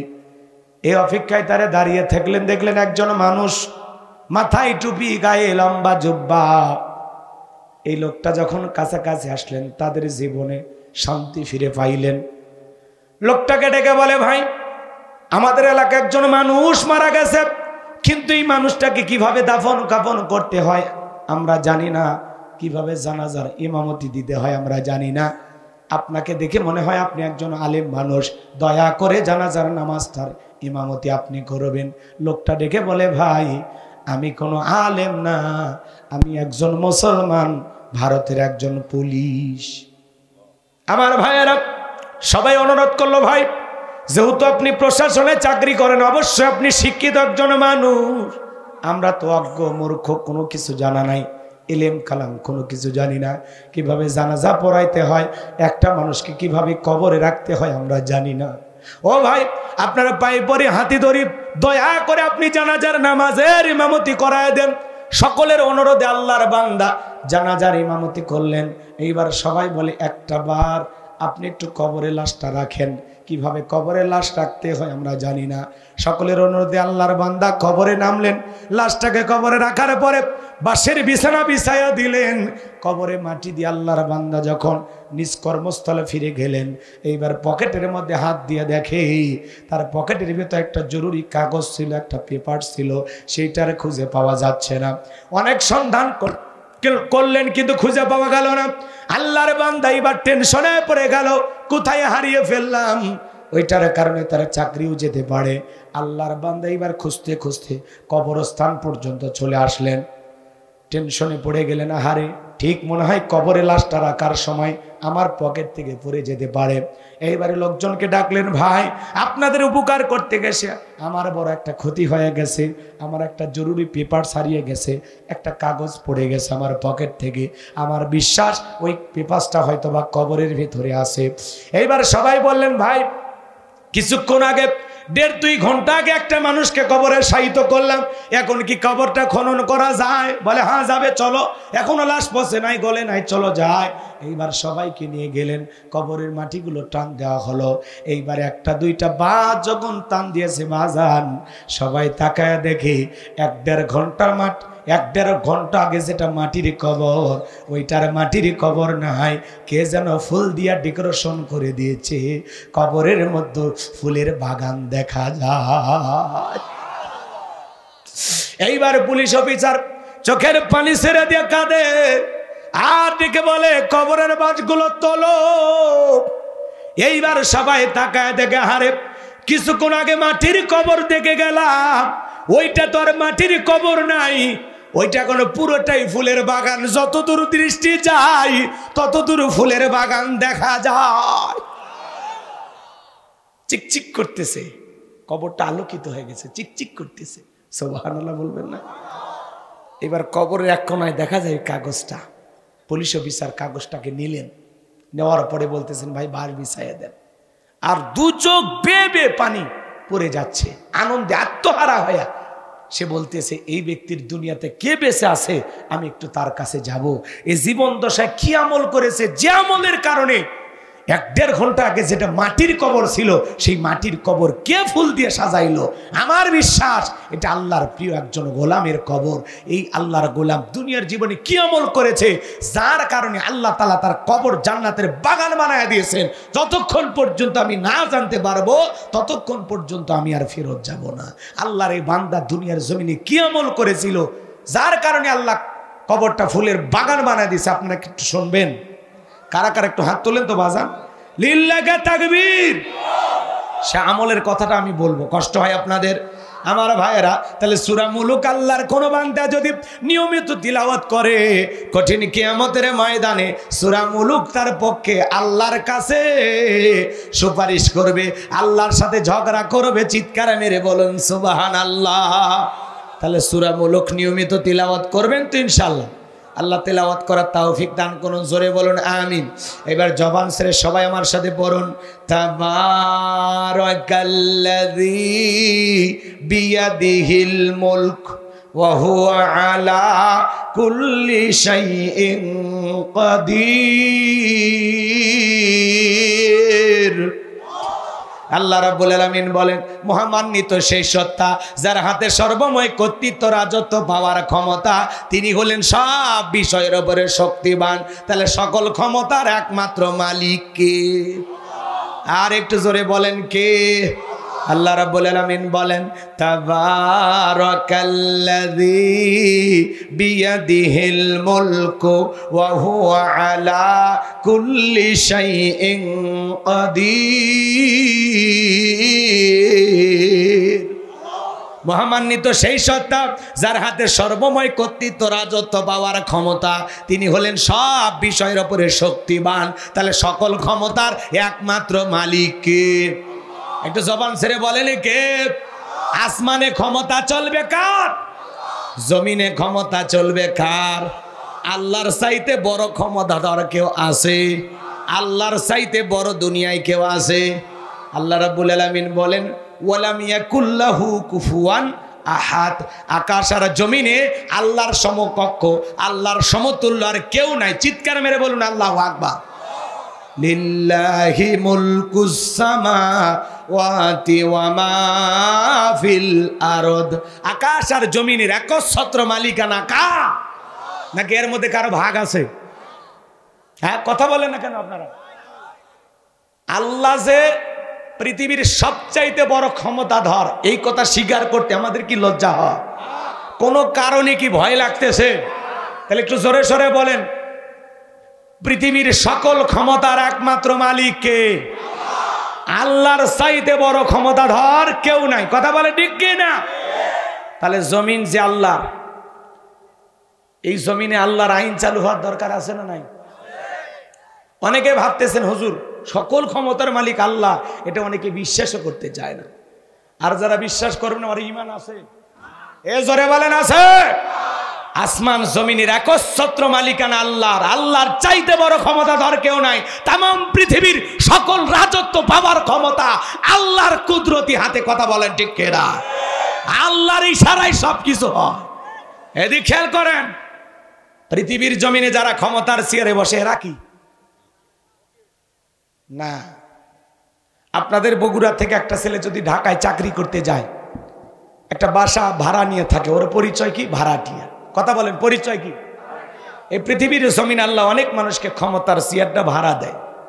কথা কি বুঝতে পারতেছেন? কেউ 5 বছর, কেউ 10 বছর, কেউ 20 বছর, কিন্তু এদের পরিচয় ভাড়াটিয়া। এরা কেউ ক্ষমতাতে চিরস্থায়ীভাবে থাকতে পারবে? ক্ষমতা দেওয়ার মালিক কি? আরেকটু জোরে বলেন। সেই দলিল আছে না নাই? জোরে বলেন আছে না নাই?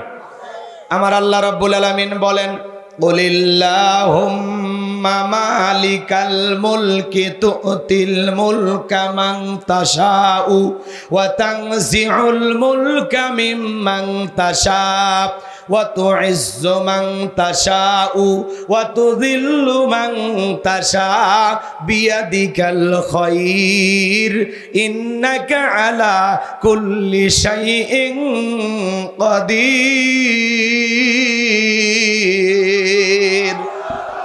সূরা আলে ইমরান আয়াত নাম্বার 26 আমার আল্লাহ রাব্বুল আলামিন জানিয়ে দিলেন রাজত্ব দেওয়ার মালিক আমি আল্লাহ। বলেন তো বাজান, ক্ষমতা দেওয়ার মালিক কে? ক্ষমতা দিলে যে লোকটাকে সম্মান দেওয়া হলো এইটা না, ক্ষমতার সম্মান দুইটা ভিন্ন জিনিস। কারণ এই পৃথিবীর জমিনে অনেক মানুষকে আল্লাহ ক্ষমতার চেয়ারে বসায়াও জুতার বাড়ি খাওয়ায় বিদায় করছে। কথা বলেন ঠিক কিনা? এই পৃথিবীর জমিনে অনেক মানুষকে ক্ষমতার চেয়ারে বসায়াও আল্লাহ লাঞ্ছিত করেছেন। কথা বলেন ঠিক কিনা? শ্রীলঙ্কার দিকে তাকায় দেখলেন না, যারা জনগণের উপরে জুলুম করেছিল, জুলুমের 16 কলা পূর্ণ হয়েছিল। শ্রীলঙ্কার মুসলমানেরা, শ্রীলঙ্কার সে সমস্ত লোকজনেরা যখন নেতার এই জুলুমে অতিষ্ঠ হয়ে শ্রীলঙ্কার সমস্ত মানুষেরা, হিন্দু বৌদ্ধ খ্রিস্টান সকল ধর্মের মানুষ মিলে নেতাকে পাইয়া এমন পিটান পিটাইছে, নেতার শরীরের কাপড় খুলে নিয়েছে। কথা বলে ঠিক কিনা? ভাগ্যিস ভালো সেদিন হাফ প্যান্ট পরা ছিল, তাহলে কাপড় খুলেও ক্ষমতার থেকে নামায়। কথা কন ঠিক কিনা? এই জন্য জুলুম করতে নাই, জুলুম করতে নাই। ক্ষমতা আল্লাহর দেয়া নিয়ামত, জনগণের দেয়া আমানত। আল্লাহর নিয়ামত পাইয়া শুকরিয়া আদায় করো, আর জনগণের দেয়া আমানত সঠিকভাবে ব্যবহার করো। তাহলে ক্ষমতার চেয়ারে বসে যারা আদল ইনসাফ প্রতিষ্ঠিত করবে, ন্যায় বিচার কায়েম করবে, মানুষের অধিকার প্রতিষ্ঠিত করবে, মানুষ তাদের জন্য দিল থেকে দোয়া করবে, ইতিহাসের সোনালী পাতায় তাদের নাম লেখা থাকবে। তাহলে সম্পর্ক কোরআনের সাথে রাখার দরকার আছে না নাই? খালি শিখের ভিতরে কোরআন টাইমে রেখেন না, একটু কোরআন পড়বেন, কোরআনের সাথে সম্পর্ক করবেন। এই কোরআন দিয়ে জীবন সাজাবেন, পরিবার রাষ্ট্র সাজাবেন। কোরআনের সাথে যদি সম্পর্ক থাকে, এই কোরআনের হেদায়েতের আলো দিয়া কবর আলোকিত হবে, মিজান ফুলসিরাত আলোকিত হবে, পরকাল আলোকিত হবে। কথা বলে ঠিক কিনা? আল্লাহ আমাদের বোঝার তৌফিক দান করুন। আর কোনো কথা নাই ভাই, বাকি দুইটা কথা বললে আরো 1 ঘন্টা ওয়াজ করা লাগবে। বেঁচে থাকলে আবারও কোথাও না কোথাও দেখা হবে ইনশাআল্লাহ। কতিপক্ষের ভাইরা কি শেষ করে দিলাম? কারো কিছু বলার নাই তো?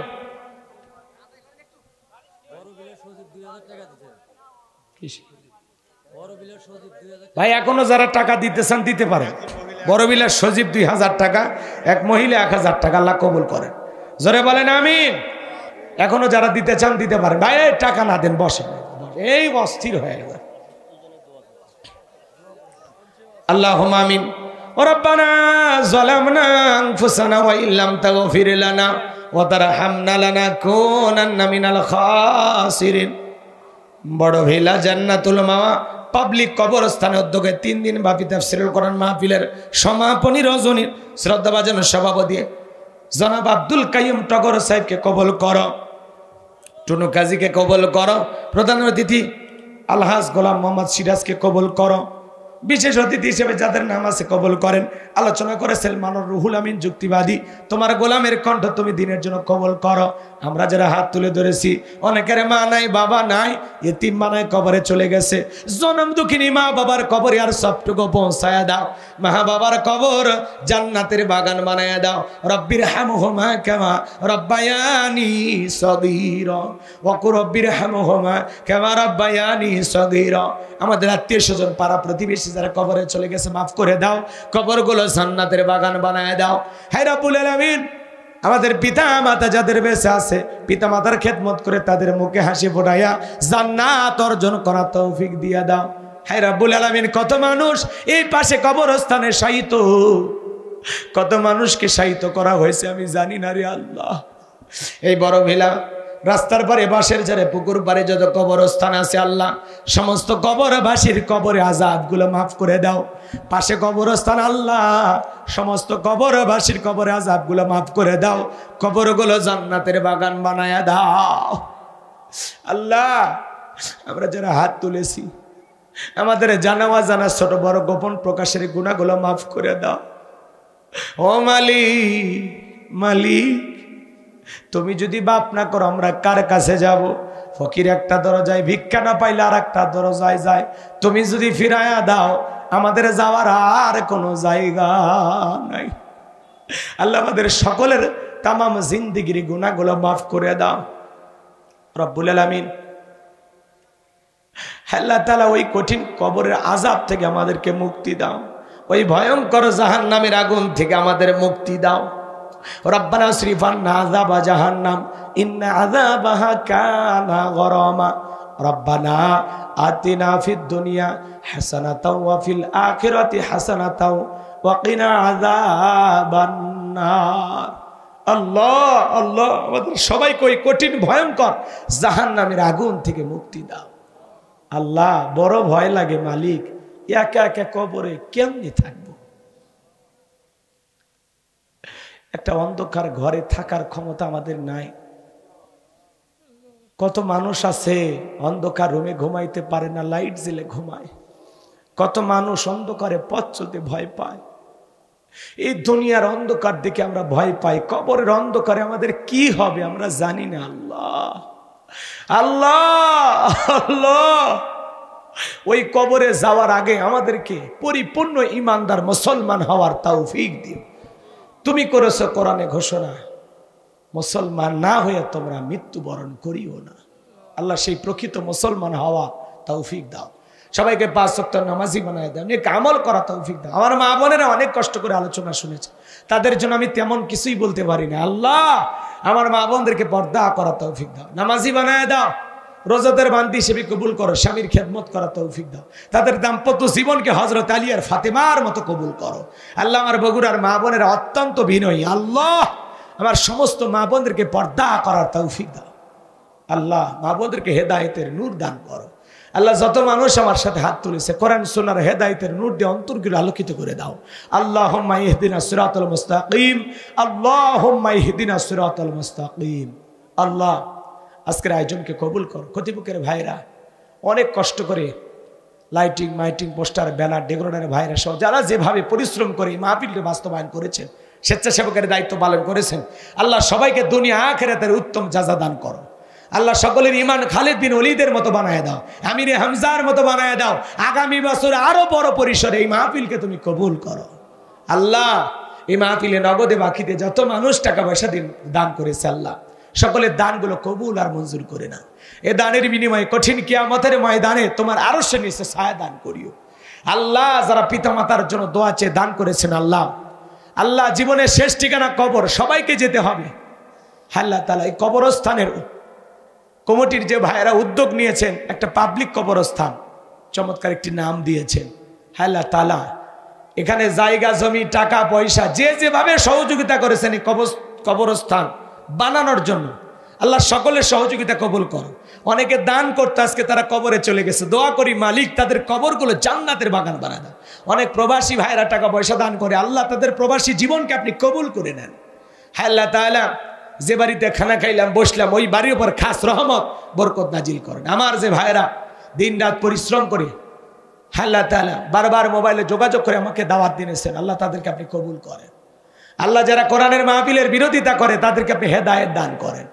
আল্লাহ এই জান্নাতি বাগান, আহারে এর কারণে কত মানুষ পরিবর্তন হয়ে যায়, ভালো কাজের আঞ্জামে যারা বাধাগ্রস্ত করে।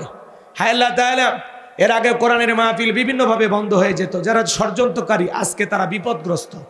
আল্লাহ তাআলা কোরআনের মাহফিলে যারা ষড়যন্ত্র করে, আল্লাহ তাদেরকে আপনি হেদায়েত দান করেন। আল্লাহ তাদেরকে হেদায়েত দান করেন, তাদের দিনের সঠিক বুঝ দান করেন। আল্লাহ তাআলা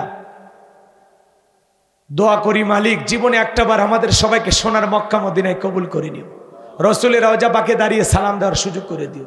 আল্লাহ তামাম পৃথিবীর মুসলিম উম্মাহকে হেফাজত করো, ফিলিস্তিনি মুসলমানদেরকে আল্লাহ বিজয় দাও। আল্লাহ আল্লাহ ফিলিস্তিনি মুসলমানদেরকে বিজয় দাও।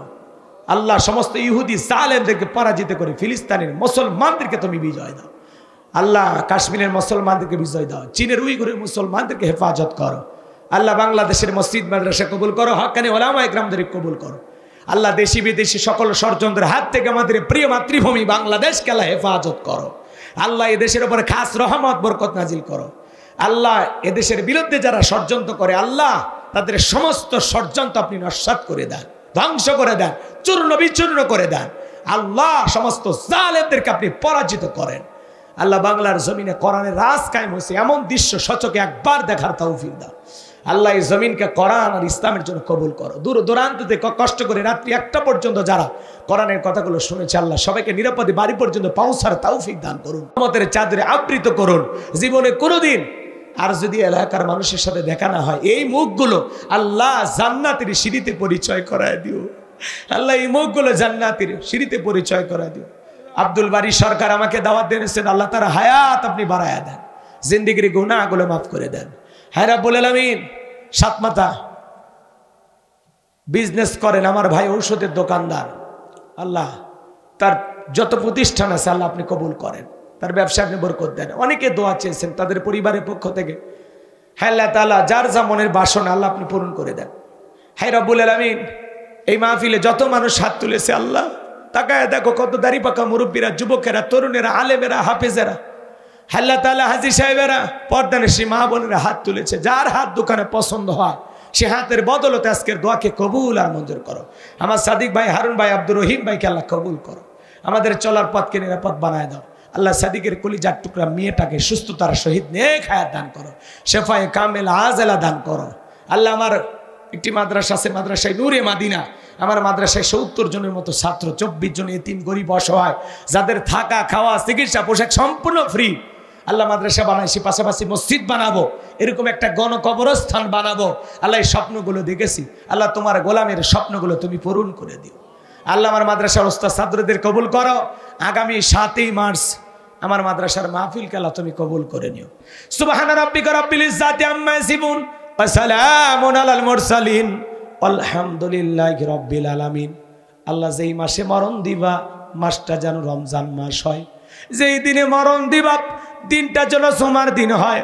নামাজের সিজদারত অবস্থায় মৃত্যু দিও, কোরআন পড়তে পড়তে মৃত্যু দিও, ইসলামকে প্রতিষ্ঠিত করার জন্য রাজপথে জীবনটা বিলানোর তৌফিক দিও। মৃত্যুর সময় আমাদের জবানে জারি করে দিও লা ইলাহা ইল্লাল্লাহু